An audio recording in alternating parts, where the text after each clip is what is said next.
Jean-Luc Mélenchon, bonsoir. Merci d'être en direct avec nous de La Réunion. Je vais vous poser la même question que j'ai posée à Marine Le Pen et que je poserai la même à tous les candidats ce soir. Si vous étiez ce soir président de la République en France, qu'est-ce que vous feriez ? J'afficherai des objectifs clairs et compréhensibles et je dirai quels moyens je me donne pour les atteindre.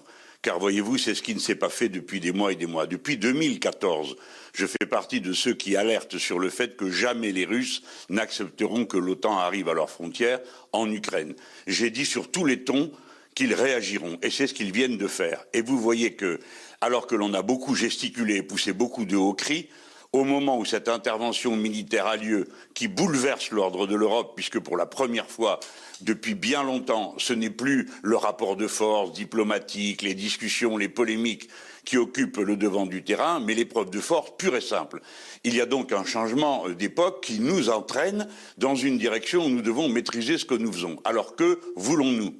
Premièrement, le cessez-le-feu. Deuxièmement, le retrait des Russes. Troisièmement, que l'on aille directement au but, c'est-à-dire en abordant les questions de sécurité qui sont en jeu mutuellement côté russe et côté européen, car nous aussi, Européens et spécialement Français, nous avons des choses à demander. Les Russes ne veulent pas de la présence de l'OTAN à leurs frontières. Peut-être peut-on faire comme proposition la démilitarisation ou la neutralisation de l'Ukraine, évidemment, avec la condition de sa liberté absolue et de son évacuation militaire. Jean-Luc Mélenchon. Ça, c'est la première des choses à faire. La deuxième, c'est que nous avons le cadre pour le faire, qui s'appelle l'Organisation de coopération et de sécurité en Europe, qui a été décidée par les accords d'Helsinki. Donc nous pouvons engager la discussion. Je finis en vous disant quelles seraient nos conditions aussi à nous, Français. Nous ne pouvons pas accepter qu'il y ait des missiles de portée intermédiaire entre 500 et 5000 kilomètres, parce que cela fait de nous une cible. Et nous sommes en droit de dire aux Américains d'une part et aux Russes d'autre part que nous ne voulons pas que de telles armes soient déployées en Europe. Donc, parler des choses concrètes et réalistes. Aujourd'hui, il n'y a pas de réaction. Il y aura des sanctions économiques. Elles ne servent strictement à rien. La guerre d'Ukraine est d'ores et déjà perdue. Jean-Luc Mélenchon, sur ce plateau, ici, il y a 2 semaines, à la question « Qui est l'agresseur en ce moment en Ukraine ? Est-ce la Russie ou est-ce l'OTAN ?» Vous répondiez « C'est l'OTAN sans aucun doute ». Est-ce que vous le dites encore ce soir ? Ce soir, pour vous, l'agresseur, c'est l'OTAN, c'est pas Poutine ? Écoutez, je vois bien la tension polémique qui vous anime, mais je vous demande de réfléchir au fait que nous avons changé de situation.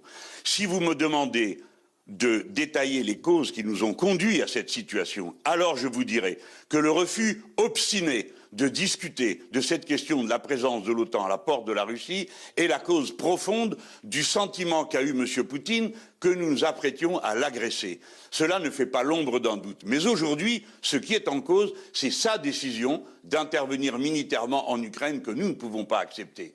Quelles que soient les causes, quelles que soient les raisons d'agir, nous ne pouvons pas accepter qu'il franchisse des frontières et que qui que ce soit franchisse une frontière.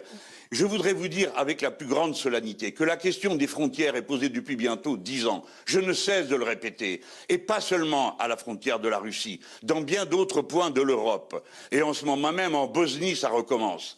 Par conséquent, nous avons intérêt à avoir une conférence lucide, franche et déterminée sur la sécurité des frontières en Europe. Et si j'étais le président de la République, c'est ce que je commencerais par faire. Organiser les conditions de la paix en acceptant de discuter avec ceux qui la mettent en cause. Mais à ce prix, il faut que la France soit non alignée, ni d'un côté ni de l'autre. Mais personne ne passe la frontière de personne. Vous connaissez l'émission, il y a 200 Français qui sont connectés et qui ont une question à vous poser directement. Il y a un des Français, si vous voulez bien y répondre. Oui, ils sont très nombreux à vous poser cette question et à se souvenir de ce que vous disiez il y a 2 semaines. Comme Michel, vous avez toujours soutenu Poutine. Continuerez-vous toujours à le soutenir ? La question est posée brute de décoffrage comme ça. Permettez-moi de vous la reposer, M. Mélenchon. Oui, bien sûr.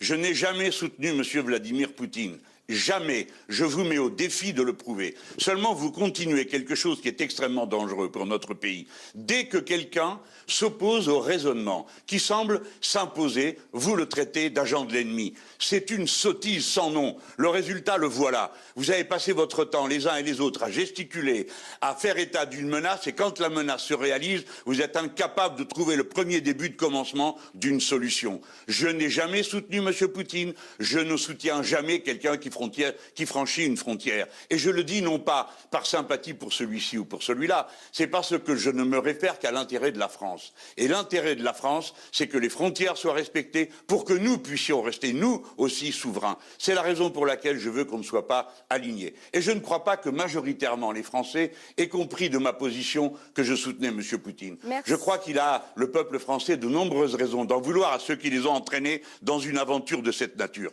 Merci beaucoup Jean-Luc Mélenchon, merci d'avoir accepté de répondre en direct de La Réunion. On vous laisse poursuivre votre campagne. Merci d'avoir été en direct avec nous sur France 2. Un dernier mot, Laurent, une dernière réaction? Oui, parce qu'on a